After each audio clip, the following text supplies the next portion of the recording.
The UFC is no stranger to unusual injuries, but what happened with Michael Bisping's eye, including when he removed his prosthetic eye on camera, is truly one of the most unusual moments in the sport's history. Welcome back, everybody. I'm Dr. Brian Sutterer, and this is your #1 source for learning about the unique medical side of the world of sports. Bisping is, of course, known for fighting with essentially one eye due to a retinal detachment that he suffered in 2013, and we're going to break it all down in this video. This was the infamous moment back in 2013 against Vitor Belfort when Belfort delivered this kick to the right side of Bisping's head. Right off the bat, you're probably wondering how it's even possible to get a detached retina without getting directly poked or hit in the eyeball. When we think of a traumatic detached retina, you can generally classify it into either one with direct contact to the eye or indirect. This is an example of indirect, where the contact lands outside of the eye but still transfers enough energy to result in that detached retina. Your skull is solid, and solid objects are going to transfer energy. And so when this kick comes in, that initial impact is to the right side of Bisping's head, but all that energy from the kick is going to get transmitted into the skull and of course into the brain, which is part of how we see concussions, but also because that eyeball is right there, some of that energy is going to go into the eye. Before every UFC fight, the ref tells the fighters to protect themselves at all times. And before we take a look at the eye anatomy and specifically retinal detachments, I want to give a shout out to the sponsor of today's video, a company that knows all about the importance of protection. This video is sponsored by Policy Genius, an online insurance marketplace that's going to make getting life insurance more straightforward and more affordable. If you have a family or anybody who depends on you for financial support, having life insurance is, in my opinion, an absolute must. For me personally, there was a huge sense of relief once I got life insurance, knowing that if something terrible were to happen to me, my family would be financially supported in the future. And you know, on this channel, I'm all about education, but one thing we don't get taught very well is how to pick out and get life insurance. There's a bunch of different companies and plans that can make it all really confusing and sometimes more expensive than it needs to be. Policy Genius makes it easy to compare quotes from over a dozen top insurers all in one place. To get started, head to policygenius.com/BrianSuttererMD, and they're going to walk you through a series of questions that make sure they're tailoring the different plans specifically for your own life circumstances. In minutes, you can figure out how much life insurance coverage you need and compare personalized quotes to make sure you're getting the best rate. You can save 50% or more on life insurance by comparing quotes with Policy Genius. And you could save $1,300 or more per year on life insurance by using Policy Genius to compare policies. So don't wait any longer to get life insurance. Head to policygenius.com/BrianSuttererMD to get started today and save money in the process. Thanks again to Policy Genius for sponsoring this video, and let's get back to our learning. With our biodigital anatomy tool here, we first have to talk about normal eye anatomy. The white of your eye is called the sclera, and the color part that we see is going to be the iris. But if we think of light passing into the eye, there's a number of different structures that it passes through to ultimately end up on the retina, which are the cells responsible for actually interpreting that light into an electrical signal that our brain can understand. You can think of the retina as the CPU, or the processor that's interpreting all this light information into a signal that the brain can recognize. The first thing that light is going to pass through as it comes into the eye is the cornea. Corneal abrasions are one of the most common injuries we see when those cells of the cornea, that clear protective layering,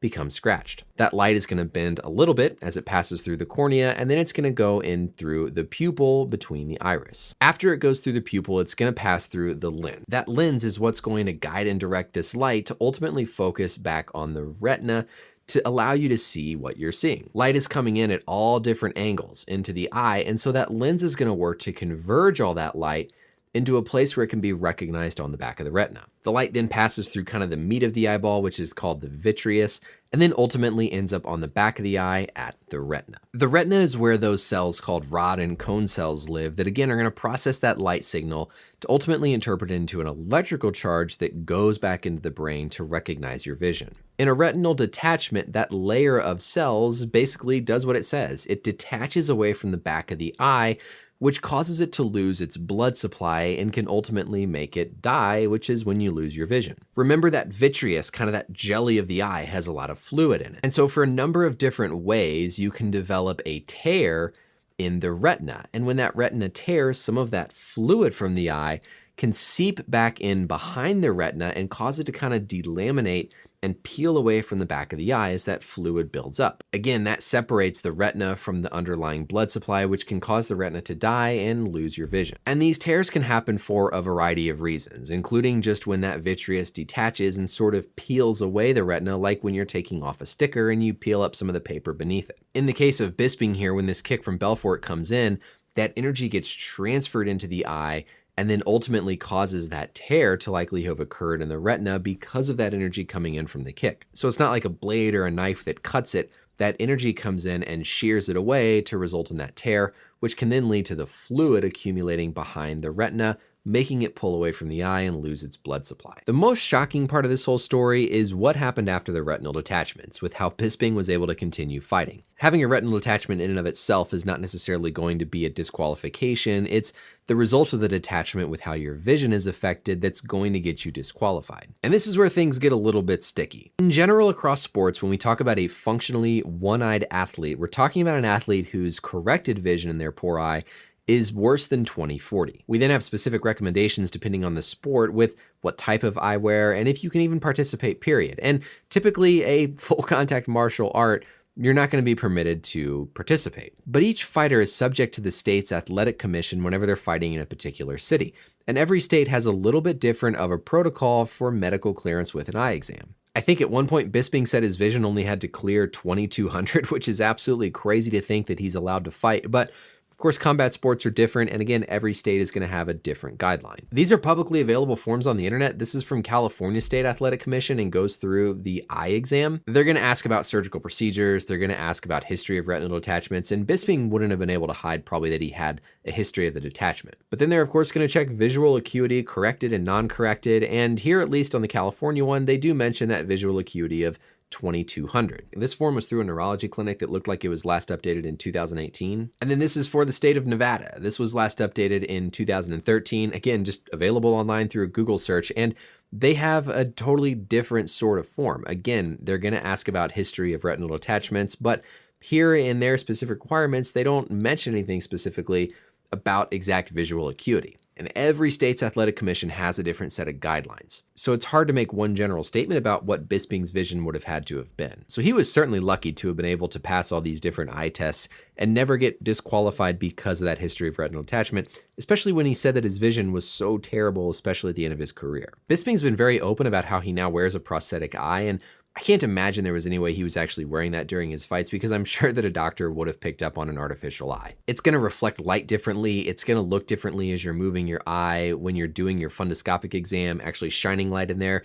It's all going to look different. So I don't think there's any way he was actually wearing it when he was medically evaluated. So however he was able to be cleared here, it is wildly impressive that he competed at the level he did with basically one eye. We need both of our eyes for depth perception because we have to understand how light is reflecting off of different surfaces and different depths coming in at different locations for when our eyes perceive things. So with just one eye, you only have one single plane of light coming in and you can't get that depth of where things are. To be able to adapt his style and still be able to compete is really, really impressive. And lastly here, the reason we worry so much about clearing people with eye injuries is because if they have one bad eye, if they then take an injury to the other eye, they could be totally blind for the rest of their life.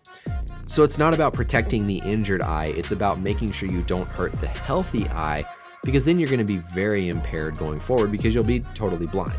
So truly one of the wildest sagas in the sport's history in terms of an injury and then what happened after the injury, and something unique to this channel that I hope you guys found interesting to learn a little bit more about. Let me know as always any questions or comments down below, and until next time, we'll see you later.